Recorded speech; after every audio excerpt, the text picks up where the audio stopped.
Hi everyone, I'm Janice Elizabeth and I will be explaining on pulse code modulation, PCM. Before that, let's go to our introduction. Raw analog signals are highly vulnerable to noise and bandwidth inefficiency. Pulse modulation solves this by altering a periodic pulse stream instead of a continuous carrier wave. Analog pulse modulation varies continuous properties like width or amplitude, while digital pulse modulation converts signals into discrete binary streams for maximum channel robustness. This project evaluates three key methodologies: PCM for robust digital links, PWM for duty cycle power control, and delta modulation for low bandwidth tracking. Our objectives are to analyze these operational principles, evaluate their situational trade-offs, construct a functional simulation model, and optimize metrics including data integrity, latency, and SNR. Pulse code modulation is the standard methodology used to convert continuous analog waveforms into fully discrete digital binary streams. As shown in the transmitter block diagram, the analog signal is transformed into binary digits through three consecutive stages: sampling, quantization, and encoding. The first core pillar is sampling, which handles time discretization. It converts continuous inputs into discrete time pulse amplitude modulation, or PAM pulses. To completely eliminate overlapping distortion, known as aliasing, the sampling rate must strictly adhere to the Nyquist-Shannon theorem, where Fs is equals or more than 2Fm. The second pillar is quantization, which handles amplitude discretization by mapping continuous PIM amplitudes to a finite set of discrete voltage levels where L equals to 2 to the power of n. Truncation during this step introduces bounded quantization error and quantization noise. The final pillar is encoding, which converts these discrete voltage levels into unique fixed-length n-bit binary words of ones and zeros to minimize noise susceptibility. Looking at this transmission path, link generation uses regenerative repeaters along the channel to amplify, reshape, and reset accumulated noise. Finally, for signal reconstruction, the receiver decodes the binary streams back to quantum voltage levels and passes them through a low-pass reconstruction filter to smooth the pulses back into the original analog waveform. Next, let's move to PCM trade-offs and engineering applications. The core advantages of PCM are high immunity to noise and crosstalks, clean signal regeneration via repeaters, easy data encryption, simplified time division multiplexing, and uniform transmission quality over long distances.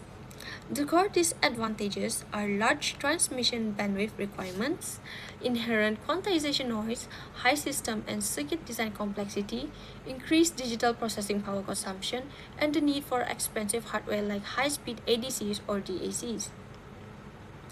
For applications, in telephony and VoIP, it uses the global G.711 codec for uncompressed 64 kbps voice links. In high-fidelity audio, it is the lossless standard for CDs and WAVs, supporting up to 8 independent channels. In digital communication, it is used in broadcasting for ultra-low latency under 1 millisecond for perfect audio-video sync. Future trends show PCM expanding via AI noise shaping, delta sigma oversampling, and high-resolution wireless streaming. Thank you. Hi, I'm going to talk about the pulse width modulation or PWM, a technique used to control by varying the width of pulse while maintaining constant amplitude and frequency. The working principle are PWM controls the output using duty cycle. Higher duty cycles mean higher average voltage, and lower duty cycles mean lower average voltage. The formula are as follows, where D is duty cycles, equals to T on, where the time signal is high, over T, the total period, times with 100%. As you can see in the graph where they are shown the percentage of duty cycles and what it looks like on the graph. This block diagram shows how PWM signals are generated using a comparator. The analog message signals enter the non-inverting terminals while the sawtooth wave enters the inverting terminal. The comparator continuously compares both signals. When the input signals become greater than sawtooth signal, the output becomes high, otherwise it becomes low. This switching action creates PWM pulse with varying widths. At the receiver side, a low-pass filter smooths the pulse and reconstructs the original analog signal. PWM also can be converted into PPM using a monostable multivibrator. Next are the advantage and disadvantage of PWM. Advantage is that they have a high efficiency, low power loss and heat generations, excellent noise immunity, precise and flexible control, low cost and easy MCU implementation. However, there are also disadvantages such as electromagnetic interference, switching losses at high frequency, require external filters, and signal distortion over long cables. There are also next are the applications of PWM. DC motor speed control, where they can use in robots, fan, and electric vehicles. The LED dimming and RGB lighting, where it can adjust LED brightness smoothly and maintains lighting efficiency. Next are the SMPS and voltage regulation, where it can use in power supplies and chargers. Lastly, the inverters, where it converts DC to AC power, where it can use in solar system and UPS devices. My name is Celestin Babangan Nagora. My matrix number is 103602. Now, I will explain on my part, which is delta modulation. So, delta modulation is a technique used to convert analog signals to digital signals using only 1-bit data. It compares the current signal with the previous signal. If the signal increases, it sends 1, and if it decreases, it sends 0. It is the simplest form of differential pulse code modulation, DPCM. So this is the working principle, which is the analog signal is sampled, and second is comparator checks signals difference. So the third one is the output, which is 1 signal increases and 0 signal decreases. So the last one is the staircase waveform, approximate input signal. Next, I will explain on the advantages and disadvantages of delta modulation. So the advantages of delta modulation is the simplicity, lower bandwidth, efficient for slowly varying signals, and reduced hardware complexity. The disadvantage are slope overload, granular noise, lower quality, and limited applications. So the ways to overcome these advantages is, for the slope overload, the step size must be increased when the slope of signal xt is high. For granular noise, reduce the step size. For lower quality, increase the sampling rate to improve the signal accuracy. And for the last one, which is limited application, use DM mainly for simply or low bandwidth. Next, I will explain on the advantages and disadvantages of delta modulation.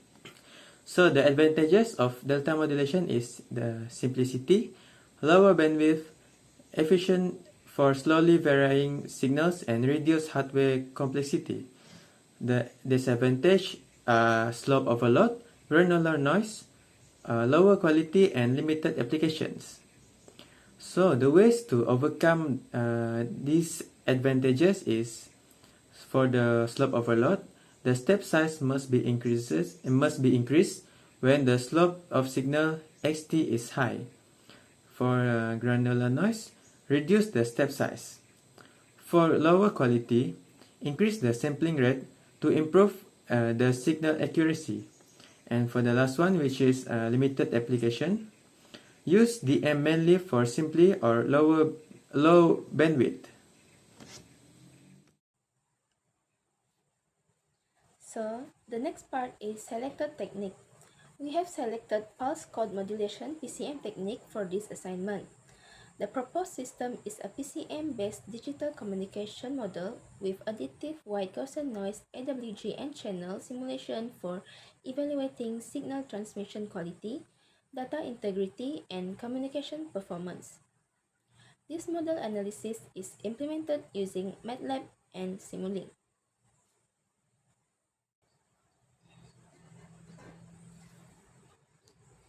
The flowchart illustrates the operational process of the PCM communication system.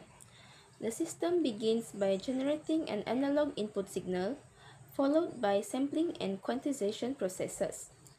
The quantized signal is encoded into binary PCM format and transmitted through an AWGN channel. At the receiver side, the signal is decoded and reconstructed. Finally, system performance is evaluated using metrics such as signal-to-noise ratio (SNR), mean square error (MSE), and error analysis. This flowchart was created using Lucidchart.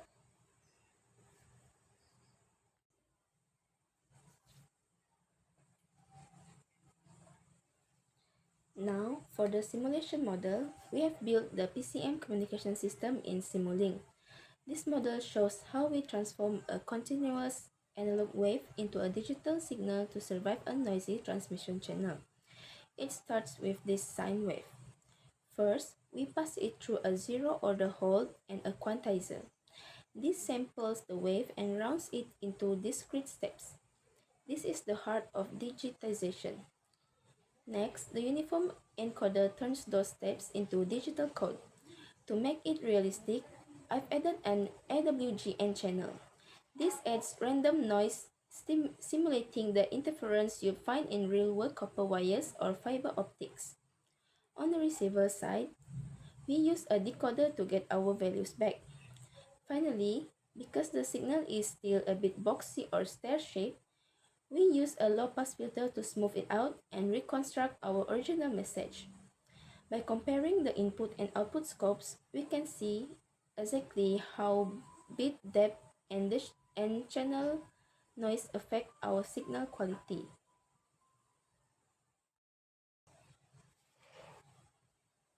So, this is our simulation video by using MATLAB. First, we run the program using the code which is shown in the video, and it generated 6 figures of results. Figure 1 shows a smooth continuous waveform which represents real analog information, and there is no distortion or noise yet. Figure 2 illustrates a staircase shape. Small quantization error appears. Next, Figure 3 shows the received signal which is not perfectly smooth and random fluctuation appear. Figure 4 compares the original analog signal and reconstructed signal after PCM transmission. There are small errors caused by quantization and channel noise. Figure 5 presents the error signal, which has small amplitude. Lastly, Figure 6 illustrates the histogram of the noise distribution. Most noise values near zero. This figure confirms the Gaussian noise characteristics.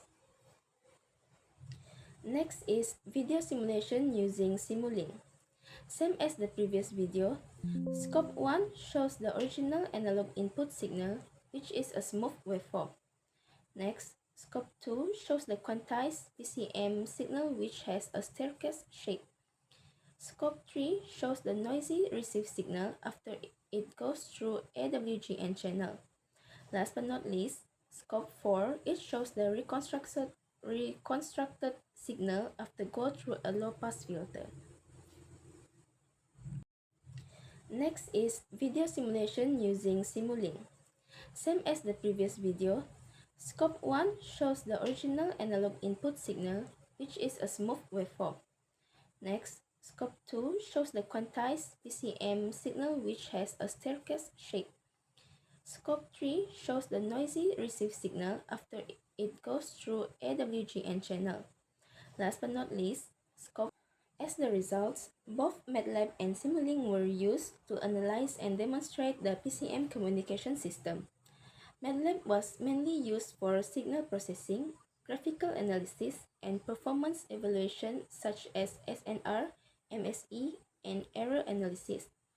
Meanwhile, Simulink was used to visualize the communication system and signal flow, including signal generation, quantization, transmission through the AWGN channel, and signal reconstruction. Both simulations produced consistent results. MATLAB provided detailed numerical analysis, while Simulink offered a clearer understanding of the system operation and overall communication process. That's all for my part. Thank you. For my next part is performance evaluations. So I'm going to present this one, and the first one is bandwidth efficiency and spectral analysis. So the first one is PCM, which is pulse code modulations, which is the highest of three because every other sample is turned into an N word, N bit word. You need a lot of space, and the minimum bandwidth is calculated as PCMs equal to N times FMs. So it used the N bit encoder N is equal to 8, and a sampling rate is 8000 Hz. For the second one is PWM, which is pulse width modulations. It's a wide and less efficient for long distance. It needs an extra bandwidth to keep the pulse edge sharp. Also, it uses a carrier frequency of 5000 Hz. The spectrum shows sharp, high frequency spike at the switching edge, proving its use with bandwidth. And the last one is the delta modulations. It's the best efficiency. It only sends 1 bit per samples, like one is for up and zero is for down. So its data rate perfectly match its simply rate. This give it a much smaller bandwidth footprint than PCM. The second part that I'm going to present is the signal of reconstructions, validity, and distortions. So the first one is PCM, quantizations noise. It's the highest resistance to noise, which are excellent. So repeaters along the transmissions lines can easily clean up the digitals 1 and 0, keeping the SNR high.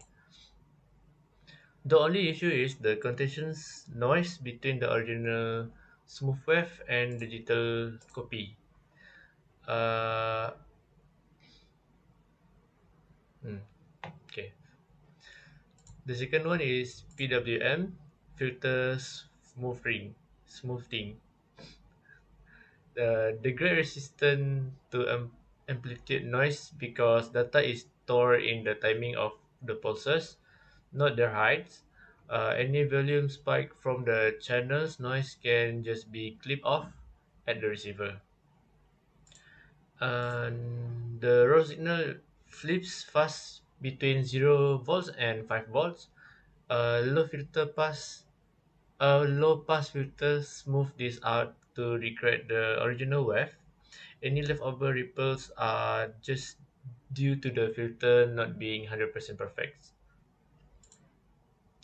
And the last one is DM tracking artificials, uh, which is the quality is quite lower SNR at low sampling rate due to two specific digital error,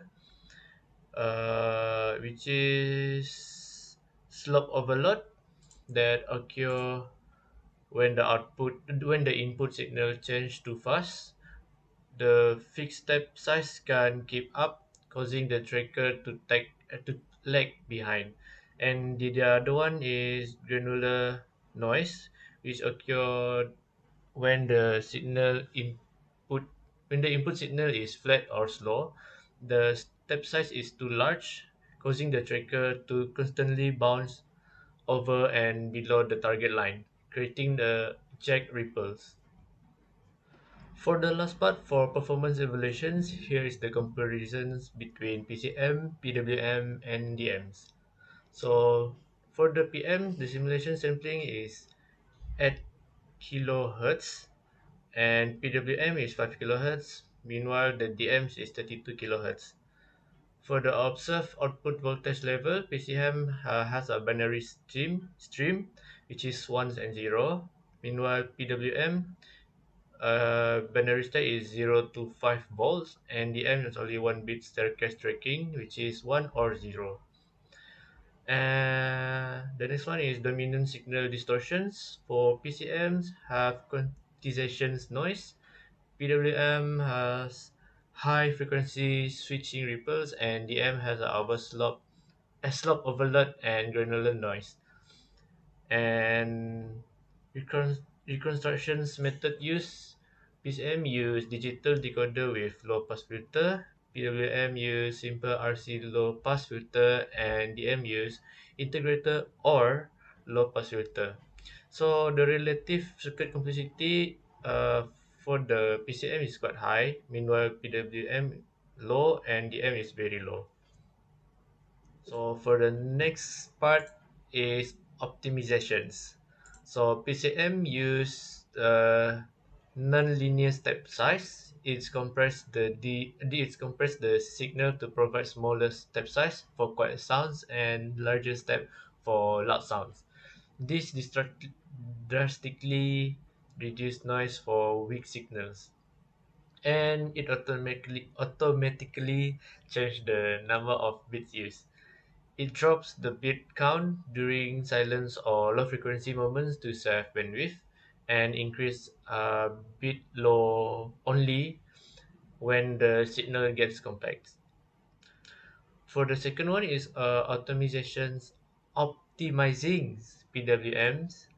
Uh, it's increase the switching frequency allowed for smaller, cheaper, and lighter low pass filter. However, if the frequency is too high, the transistor will overheat from switching too fast. And the edge control for edge rate control, fast switching creates sharp electrical spike that cause electromagnetic interference, which is EMI. Rounding off this sharp edge slightly reduce the interference without ruining the pulse timing. And for the last one is optimizing DM. Uh, Switching to ADM will fix both slope overload and granular noise by replacing the street fixed step size with a flexible variable size. Sorry. So how the ADM works? By speeding it up, the signals keep going up, which mean all the one is going up, and the step size grow larger to chase it. To make it slow down, the signals flatten out, which is alternating 1 and 0. The step size shrinks to prevent jack bouncing. Other than that, I'm going to present the improvements and recommendations. So the first one is time divisions multiplexings, which is TDM integrations. It's combined multiple separate data streams into one high-speed line. Also, it helps since PCMs and DM naturally produce digital bits. TDMs allow multiple users to share the same transmissions path without interfering with each other, maximize network capacity. The second one is forward error corrections, FEC. Uh, it adds extra backup bit to the transmitted data. Also, it helps and allows the receiver to detect and automatically fix bit error caused by long distance line noise before the signal is decoded. Ensure data stays accurate. And the last one is active filter upgrades. So by replacing the basic passive filter like RL and LC, with higher grade active filter. They have much sharper cutoff. Also, it wipes away leftover voltage ripple in PWM and completely smooth out of the rough staircase steps of DMs into clean analog wave. For the conclusions part, we explore the mechanics, trade-off, and optimizations strategies of three-call pulse modulation technique, which are PCMs, PWM, and DM. By combining theory with software simulations, it's clear that choosing a modulations technique depends entirely on the application's need. So for the first one is PCMs. It provides unmatched noise immunity and reliability, making it standard for high density digital network despite its high bandwidth and hardware complexity. For the PWM, it offers a cost-effective, elegant solutions for power delivery and motor control by encoding data strictly into a pulse duty cycles. And DM serve as a lightweight, efficient one-bit alternative, provided its tracking distortions are kept in check. Other than that, to fix the performance limitations found during testing, three optimization strategy were identified, which is ADMs, adaptive delta modulations. It's dynamically adjust step size to eliminate slope, overload, and granular noise. The second one is time division multiplexing (TDM), maximize channel efficiency for multi-user system. And for the last one is forward error collections (FEC), secure data integrity over noisy channels. So ultimately, this project is highly highlights the core challenge of engineering designs, which is balancing bandwidth, hardcore complexity, and signal quality to build the most efficient communication system possible.